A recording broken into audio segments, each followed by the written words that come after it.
Kalau belum subscribe juga segera ya, supaya kita bisa terus mengikuti channel ini dan sehingga channel ini bisa jadi berkat dalam hidupmu. Hari ini saya mau menyampaikan firman Tuhan dengan judul yang singkat, fokus. Ya, fokus. Kita buka sama-sama Yosua pasal 1 ayat 1 sampai 8. Di sini saya akan jabarkan hari ini rahasia hidup berbuah itu ternyata sederhana. Jangan berbuat terlalu banyak, jangan melakukan segala sesuatu. Belajar fokus dulu. Jangan lakukan semua, kalau kita mau melakukan semua dimulai dengan setia dulu dalam perkara sederhana. Dan juga satu persatu konsentrasi kalau kita itu diberi kepercayaan. Hidup ini kepercayaan dari Tuhan. Fokus ya, perintah Tuhan pada Yosua untuk merebut tanah Kanaan, ayat 1 sampai 8 saya bacakan. Sesudah Musa hamba Tuhan itu mati, berfirmanlah Tuhan kepada Yosua bin Nun, abdi Musa itu demikian. Hambamu Musa telah mati, sebab itu bersiaplah sekarang. Seberangilah sungai Yordan ini, engkau dan seluruh bangsa ini, menuju negeri yang akan kuberikan kepada mereka, kepada orang Israel itu. Setiap tempat yang akan diinjak oleh telapak kakimu, kuberikan kepada kamu, seperti yang telah kujanjikan kepada Musa. Dari padang gurun dan gunung Libanon yang sebelah sana itu, sampai ke sungai besar yakni sungai Efrat, seluruh tanah orang Het sampai ke laut besar di sebelah matahari terbenam, semuanya itu akan menjadi daerahmu. Seorang pun tidak akan dapat bertahan menghadapi engkau seumur hidupmu. Seperti aku menyertai Musa, demikianlah aku akan menyertai engkau. Aku tidak akan membiarkan engkau dan tidak akan meninggalkan engkau.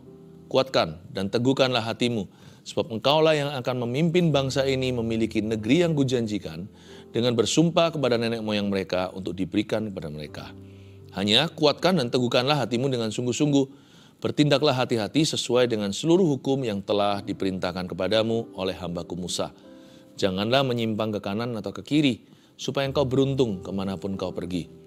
Janganlah engkau lupa memperkatakan kitab Taurat ini, tetapi renungkanlah itu siang dan malam, supaya engkau bertindak hati-hati, sesuai dengan segala yang tertulis di dalamnya, sebab dengan demikian perjalananmu akan berhasil dan engkau akan beruntung. Katakan amin dulu. Coba sama-sama katakan fokus. Kenapa sih kadang-kadang, kenapa saya selalu sebelum berkhotbah doanya sembunyikan hamba di balik salibmu, karena rahasia keberhasilan pelayanan itu bukan performa, tapi kalau mata berhasil ditujukan ke Yesus, baru ada pertumbuhan ilahi. Kalau enggak hanyalah feel good only. Kalau kita mau berbuah lebat, ya hanya satu jalan. Kuncinya hanya satu, tidak ada dua, tidak ada banyak. Yaitu turn your eyes upon Jesus. Hanya fokus ke Tuhan Yesus. Rahasia hidup yang berbuah dalam Tuhan itu juga ya hanya itu. Fokus kita harus pada yang tepat. Pertama-tama Tuhan saya tahu. Tapi juga setelah itu kita harus fokus pada apa yang perlu. Jangan yang gak perlu diurusin. Hidup itu terlalu pendek sih. Kalau segala sesuatu kita pikirin, kita gak kemana-mana nanti.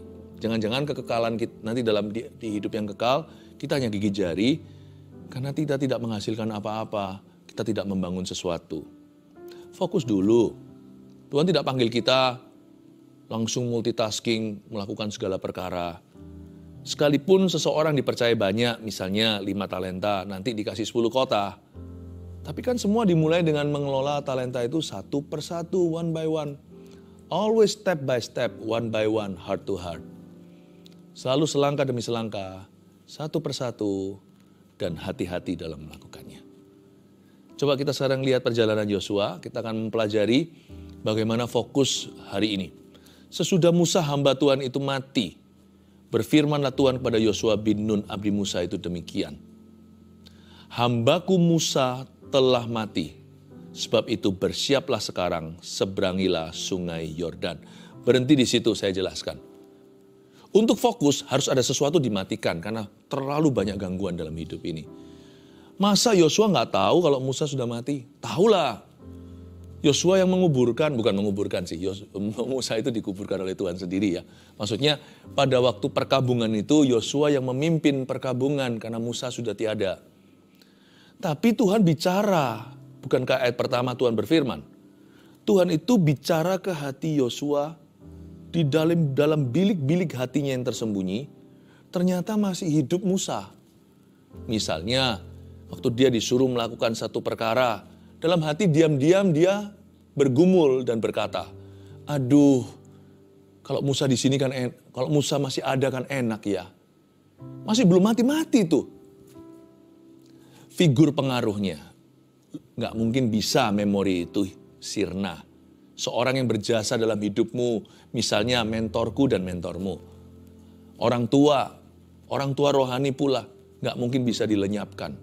Tapi Tuhan mau kita bergantung pada Tuhan, bukan pada pengalaman dan bukan contoh masa lalu. Karena kitalah yang dipanggil Tuhan maju ke masa depan.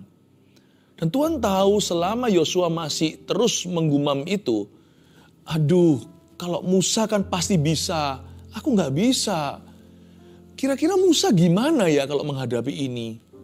Aduh Tuhan, meskipun dia nggak berani ucapkan, karena dia takutlah nanti jemaatnya semuanya itu kehilangan rasa percaya diri. Tapi di dalam hati dia selalu berkata, Tuhan aku ini gak mampu. Aku mana bisa seperti Musa. Figur itu dari Tuhan. Tapi ketika figur itu berlebihan, dia harus dimatikan. Hambaku Musa is dead, telah mati. Kalau gak gitu, Yosua gak bisa konsentrasi sama tugasnya di depan. Dan dia gak bisa menerima tugas baru dari Tuhan. Sebab jikalau Musa membelah Laut Merah, Yosua tidak perlu membelah apa-apa. Dia perlu robohkan tembok Yeriko. Musa nggak perlu robohkan tembok siapapun. Lainlah. Tuhan berkata, kalau kamu nggak berhasil fokus sama Tuhannya, kamu terus fokus sama orangnya, meskipun orangnya itu pun dari Tuhan, kamu akan gagal total. Apa yang baik, apa yang benar kalau dari Tuhan, tidak boleh disalahgunakan. Sekalipun itu betul-betul dari Tuhan. Tapi manusia itu seringkali membengkokkan. Musa itu baik. Musa itu benar. Tapi bangsa Israel kan sampai kapan pun memuja Musa. Sampai-sampai Yesus pun dianiaya. Nah ini gak baik. Hambaku Musa telah mati. He's dead. Ayo kamu konsentrasi sekarang. Dalam segala keadaan ya, keluarga Saat Teduh yang tercinta, jangan fokus pada manusianya. Fokus itu selalu pada Tuhannya. Ingat itu ya. Ingat itu. Ingat aja pokoknya. Waktu saya dulu baru lahir baru ada lagu lama sih. Tapi sekarang sudah jarang saya nyanyikan. Ada 2 versi. Karena yang satu versi Inggris yang saya sering nyanyikan yaitu Turn your eyes upon Jesus. Turn your eyes upon Jesus. Look full in his wonderful face. And the things of earth will grow strangely dim. In the light of his glory and grace. Bahasa Indonesianya nggak ada translationnya setahu saya. Tapi ada lagu lain yang kurang lebih bunyinya. Mataku tertuju padamu. Segenap hidupku kuserahkan padamu. Bimbing aku masuk rencanamu. Untuk membesarkan kerajaanmu. Itu mengingatkan saya terus. Waktu saya masih bujangan. Fokus ke Yesus, fokus ke Yesus. Fokus ke Yesus. Dalam studi saya fokus. Dalam pelayanan ministry saya masih sederhana, konsentrasi.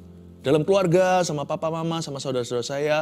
Ayo, pikirannya jangan, kalau di rumah, pikirannya di luar. Kalau lagi keluar, pikirannya di rumah. Jangan gentayangan. Waktu saya masih bujangan juga, kalau saya studi ya studi. Saya nggak bingung soal pacaran. Contohnya, kalau sekarang saya sudah berkeluarga, saya fokus. Fokus pada Tuhan dulu, keluargaku, lalu pelayanan. Apa yang menjadi prioritas? Miliki prioritas yang benar. Orang yang fokus itu prioritasnya nggak terbolak-balik. Dia punya tatanan dan dia konsentrasi kepada tatanan itu. Satu persatu. Tuhan dulu. Kalau sudah berkeluarga ya, keluarga harus ditangani, termasuk pendeta. Jikalau keluarga aja dia nggak bisa tangani, mana bisa dia tangani jemaat atau umat Tuhan. Kalau rumahnya berantakan, gimana dia bisa menangani gereja? Fokus itu konsentrasi pada prioritas Anda. Kita lihat ayat 3. Setiap tempat yang akan diinjak oleh telapak kakimu, kuberikan kepada kamu, seperti yang telah kujanjikan kepada Musa. Orang yang fokus itu nggak melihat pada rintangannya. Tapi hatinya terpaut pada janji. Lihat ya, kalau orang panik selalu hanya mempertimbangkan bahayanya. Kalau orang takut itu selalu lihat negatifnya. Tapi ketika Tuhan matikan, tanda kutip ya, Tuhan matikan Musa di hati Yosua, langsung Yosua melihat janji Allah. Hei Yosua, kata Tuhan, setiap tempat yang kau injak, kuberikan pada kamu. Dan Tuhan tidak sungguh-sungguh mematikan Musa, karena Musa itu hamba yang berkenan. Tuhan tambahkan, seperti yang telah kujanjikan kepada Musa. Kalau kamu sudah bisa fokus pada Tuhannya, waktu kamu lihat manusia, sudah memiliki perspektif Allah. Setelah dia sudah melihat janji, lalu Tuhan tambahkan dan selipkan Musa, seperti yang telah kujanjikan kepada Musa. Contoh dia, renungkan dulu dia lakukan apa, terapkan di zamanmu. Luar biasa loh Tuhan itu. Tuhan tuh tidak merasa saingan.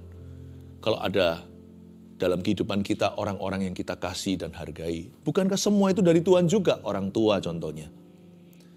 Tapi kalau kita bisa taruh Tuhan di atas segala sesuatu, orang tua akan jadi berkat buat kita. Termasuk orang tua yang buruk pun bisa jadi berkat buat kita. Karena kita bisa memakai hal itu untuk meresponi Tuhan dengan cara yang benar. Dan siapa saja yang Tuhan taruh dalam kehidupanmu akan menjadi nilai tambah. Kalau kita taruh Kristus dulu di atas segala-galanya. Konsentrasi itu berarti juga knowing your priority. Tahu prioritasmu yang benar. Satu persatu. Setiap tempat yang kau injak Yosua, ku berikan kepada kamu.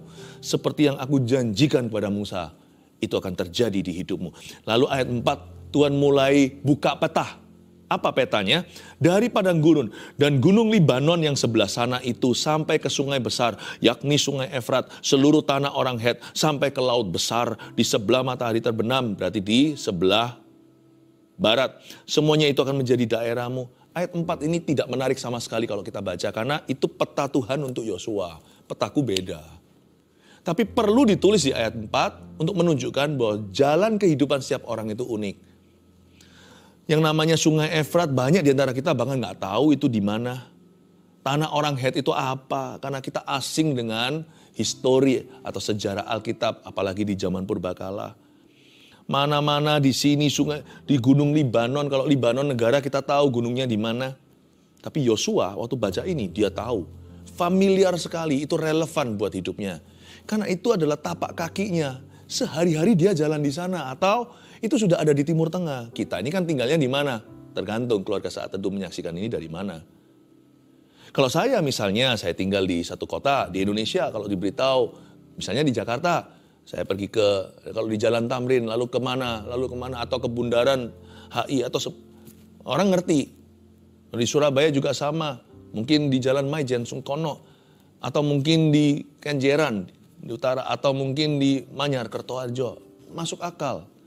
Tapi sampaikan ke Yosua, dia nggak ngerti itu. Jangan iri sama jalan hidup orang lain lah. Setiap jalan itu kalau lihat ada gunung, ada lembah. Setiap orang itu ada up and down-nya. Tapi kenapa sih rumput orang lain selalu lebih hijau daripada rumput di halaman sendiri? Fokus pada jalanmu. Jangan fokus pada jalan orang lain. Nanti lama-lama kita sombong kalau lihat orang lain. Kalau kita lebih berhasil, lebih beruntung. Atau kita bisa minder lihat orang lain. Setiap orang itu punya talenta sendiri. Yang 5, yang dapat 2 mana ada di Alkitab tertuliskan. Di Matius 25. Dia iri sama yang 5. Nggak ada tuh. Yang 1 pun nggak iri loh sebenarnya. Cuma yang 1 tidak mengelola, itu aja. Luar biasa loh hamba-hamba itu. Yang 1 tidak mencibir yang 5. Yang punya 5 tidak merendahkan. Yang punya 2 tidak iri hati dengan yang lebih. Kalau kita bisa fokus pada padang gurunmu sendiri, gunung Libanonmu, padang gurun, gunungmu sendiri, sungai besar, sungai besarmu, sungai kecil, sampai laut besar, sampai matahari terbenammu. Kapan matahari terbit, di mana matahari terbenam, itu urusan kita sendiri masing-masing di hadapan Tuhan. Fokus pada jalan hidupmu sendiri. Jangan fokus pada jalan hidup orang lain. Kalau kita fokus pada jalan hidup orang lain adalah untuk membantu mereka, bukan untuk mendapat sesuatu. Saya sebagai dalam profesi saya fokus pada jalan hidup semua orang, termasuk keluarga Saat Teduh Bersama. Kalau saya tidak fokus, kami kalau nggak fokus dan konsentrasi dengan Anda, hari ini Saat Teduh Bersama pun tidak ada. Tapi karena kami ingin membantu, menolong, menggembalakanmu, bahkan memuridkan, maka kami lakukan ini. Tetapi Kalau urusan kepo, atau ingin tahu, atau hanya sekedar untuk perbandingan supaya saya merasa lebih nyaman, saya merasa lebih bangga sama diri sendiri, saya nggak akan pernah otak-atik hidup orang lain. I'm not a busybody. I'm a pastor, I'm a shepherd. Mari sama-sama kita punya hati seperti itu. Ayat 4 ini penting sekali, karena kalau kita baca ini kita sambil lalu kok ayat ini. Tapi ayat ini penting banget. Ayat 5. Setelah itu Tuhan berjanji sama dia, seorang pun tidak dapat bertahan menghadapi engkau seumur hidupmu. Seperti aku menyertai Musa, demikianlah aku akan menyertai engkau. Aku tidak akan membiarkan engkau dan tidak akan meninggalkan engkau. Ayat 5 ini gak bisa ditiru. Ini ayat ada di setiap Alkitab kita. Tapi ayat ini penggenapannya perorangan. Karena aku menyertai, itu bukan memberkati. Kalau memberkati itu berkat ada. Menyertai itu perorangan. Tuhan itu maha hadir, tapi dia bisa hadir bagi setiap kita. Menyertai itu personal. Aku menyertai engkau. Jikalau dikau fokus pada jalanmu, fokus pada Tuhanmu, aku akan jalan sama dirimu.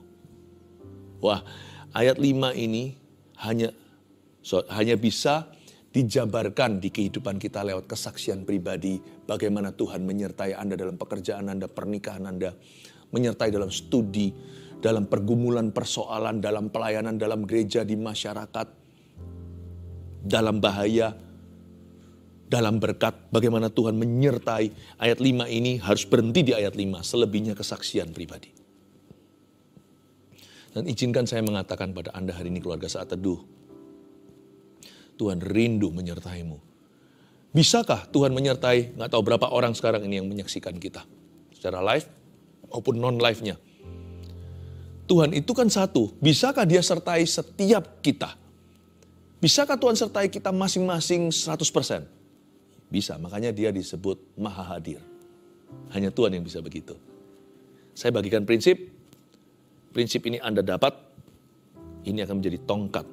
Dan Anda akan jalan sama Tuhan. Haleluya. Ayat 6. Kuatkan dan teguhkanlah hatimu. Sebab engkaulah yang akan memimpin bangsa ini memiliki negeri yang kujanjikan dengan bersumpah kepada nenek moyang mereka untuk diberikan kepada mereka. Pertanyaannya, gimana caranya kita menguatkan dan teguhkan hati? Apakah ini bicara soal emosi? Kuat dan teguhkan itu kan orang berani. Oh, do you feel your courage? Apakah Anda merasakan keberanian? Nggak tentu. Apa di balik kekuatan dan peneguhan? Ayat 7, hanya diulang lagi. Kuatkan dan teguhkanlah hatimu dengan sungguh-sungguh. Bertindaklah hati-hati, mulai masuk kunci. Sesuai dengan seluruh hukum yang telah diperintahkan kepadamu oleh hambaku Musa. Sekarang mulai kelihatan masuk firman. Yang namanya kuatkan dan teguhkan itu bukan emosi perasaan, tapi firman Tuhan. Lagi-lagi lanjutkan ya. Janganlah menyimpang ke kanan atau ke kiri, supaya engkau beruntung kemanapun engkau pergi. Lihat kalau orang fokus. Orang main tenis saja nggak bisa menang kalau nggak konsentrasi. Peduli amat dia sejago apa. Kalau dia sebentar dada-dada sama kanan, sama kirinya, di audiens, halo mama mungkin ya. Atau mungkin sama temannya, atau kalau ada orang yang mengata-ngatai dia sesuatu, lalu dia responi, pasti di-smash dia sama lawan. Bukan hanya itu, kiri kanan kadang-kadang bukan manusia, tetapi mungkin papan angka. Aku sudah berapa ya, aku sudah berapa, dikit-dikit dihitung. Jangan kita perhitungan dengan Tuhan, dan jangan cepat-cepat ambil konklusi hari ini. Sekalipun sekarang misalnya 3-1 skornya, kalau Anda sungguh-sungguh, Anda bisa kalahkan musuh atau lawan Anda.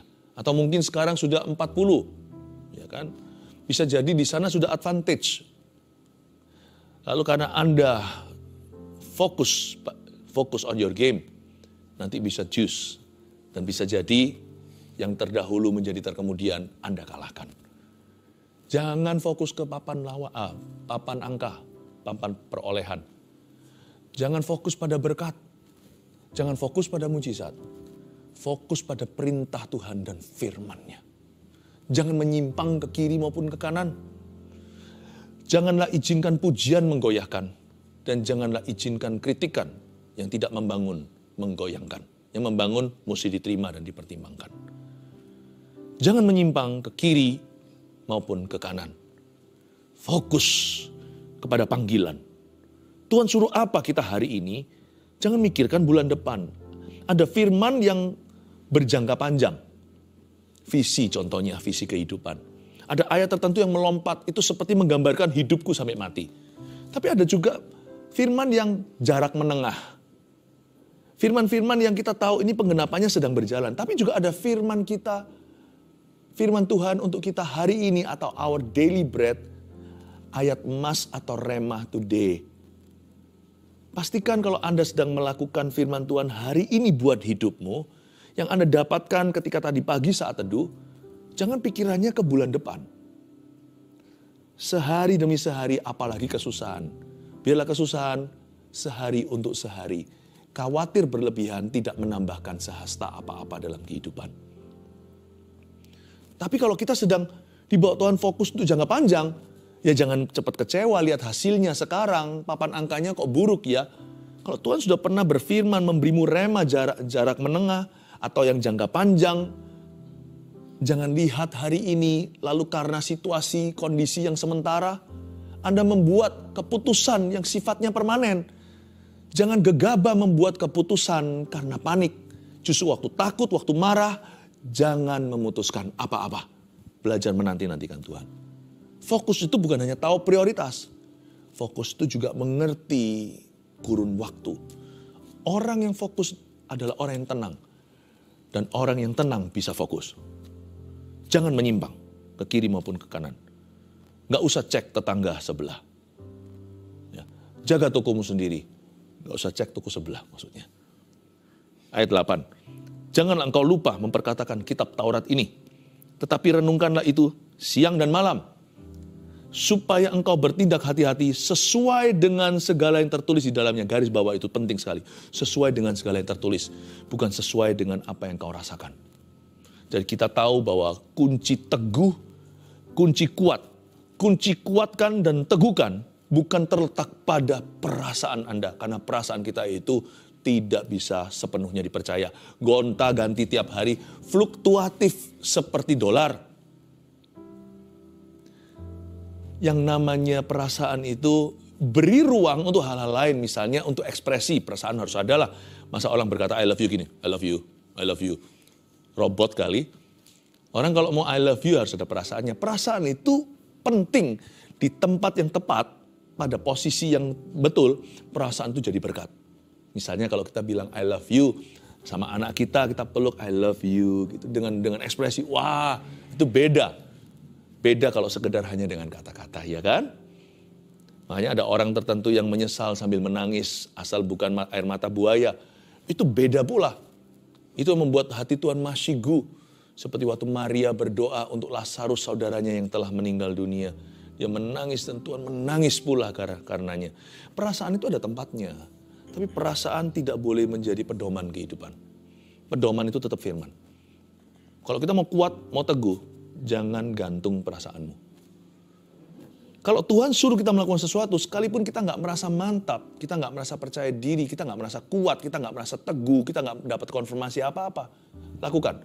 Apapun perasaanmu, kalau itu firman, dan kalau itu hasil doamu, jangan takut, melangkahlah. Meskipun kita merasa ciut, kita merasa sangat-sangat tidak percaya diri, nggak apa-apa. It's not about your feeling. Tidak ada hubungannya dengan apa yang kau rasakan hari ini.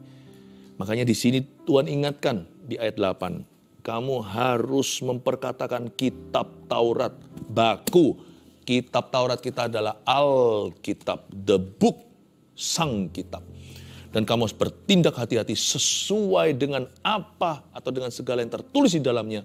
Sebab dengan demikian, only demikian, perjalananmu akan berhasil dan engkau akan beruntung. Saya kasih 3 poin ya untuk Anda catat dan ingat.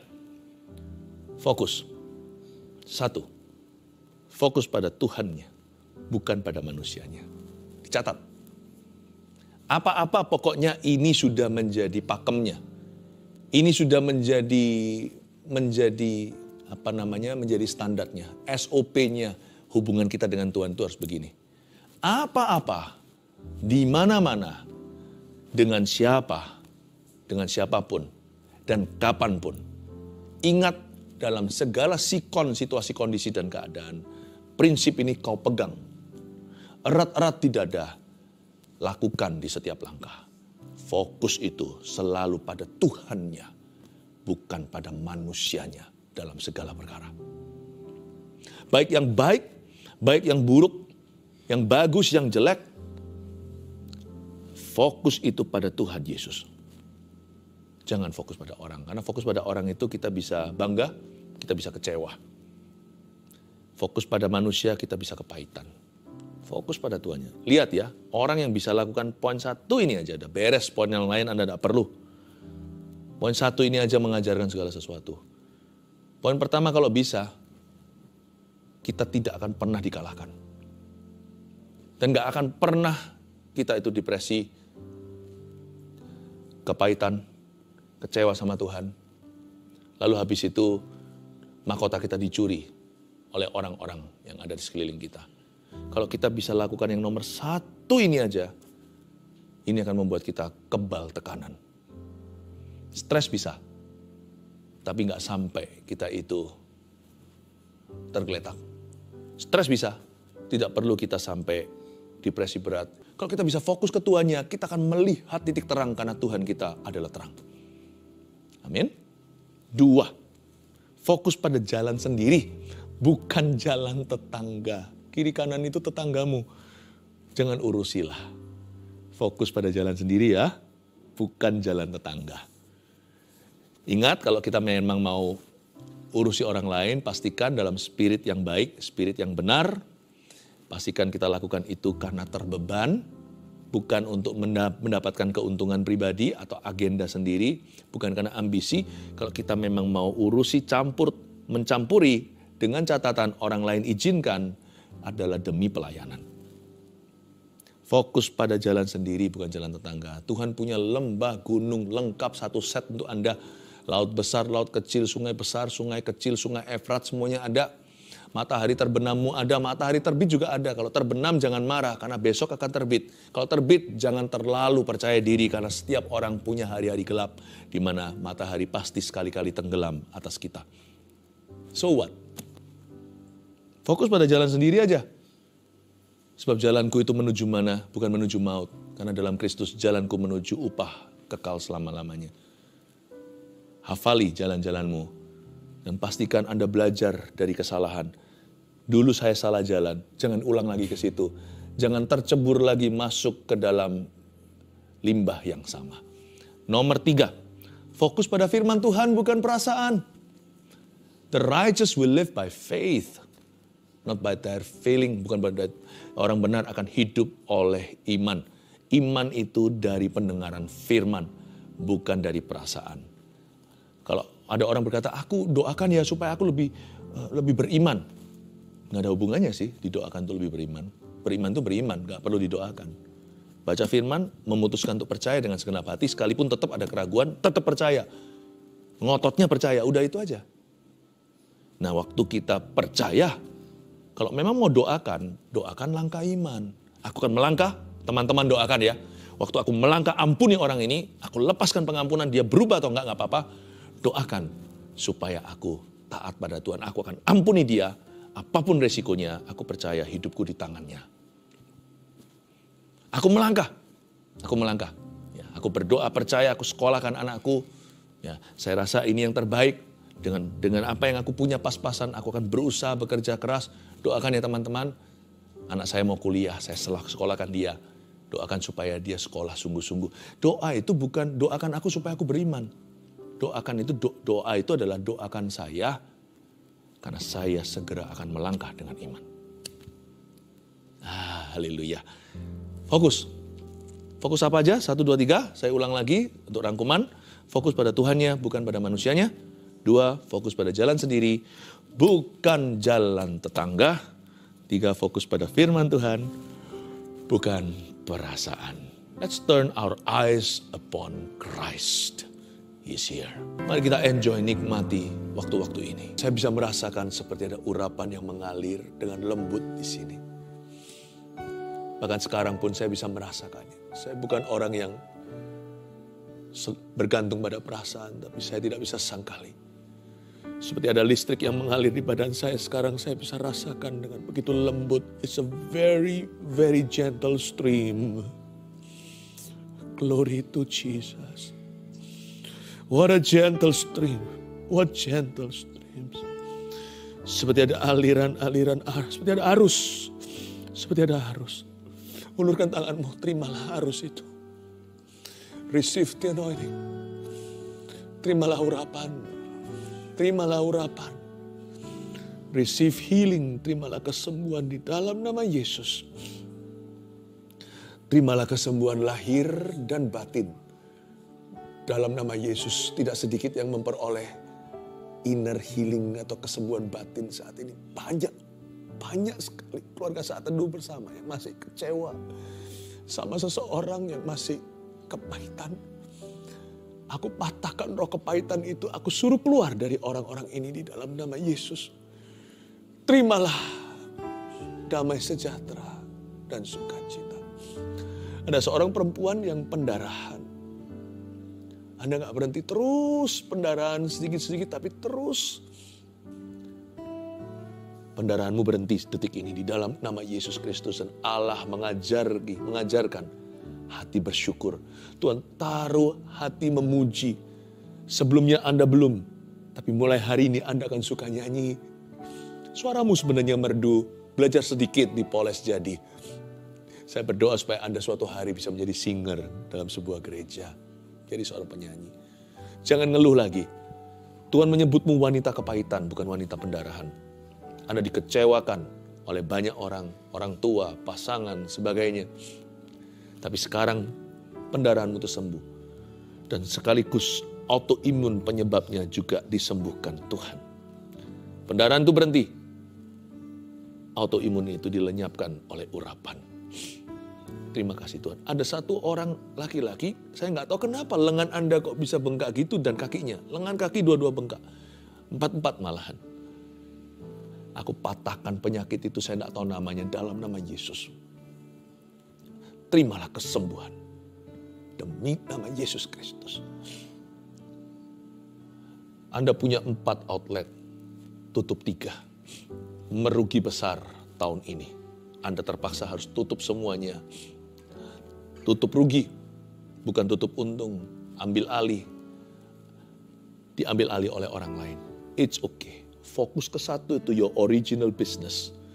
Jangan serakah, jangan ambisi. Sisa 1, enggak apa-apa. Fokus ke situ. Dalam nama Yesus, tanda pertama adalah bulan ke depan ini. Bulan depan ini. Omset Anda akan 3 kali lipat sebagai tanda dari Tuhan. Setelah itu Anda akan cicil untuk keluar dari semua kerugian dan hutang tersebut. Tetapi Tuhan akan memberimu tanda bulan depan ini 3 kali omsetmu daripada biasanya. Tuhan memberkati Anda. Jangan Anda ragu, jangan Anda kecewa, jangan patah hati dan putus semangat. Karena Tuhan tidak selesai dengan kita. Ulurkan tangan bagi setiap orang yang membutuhkan, yang menuliskan formulir doa lewat online ini. Kita berdoa sama-sama di dalam nama Yesus. Terima kasih Tuhan. Aku kirimkan dengan iman setiap harus yang kurasakan tadi itu. Ku kirimkan sekarang dengan iman ya Tuhan Yesus kepada setiap orang yang mencatat di live chat ini maupun nanti. Ya Tuhan, yang menuliskannya di kolom komentar. Sekalipun tidak satu persatu mungkin bisa terjawab semuanya. Tapi kami percaya ya Tuhan Yesus. Tuhan mendengar, Tuhan menjamah. Terimalah urapan. Oh terimalah urapan. Oh tidak ada. Oh ada.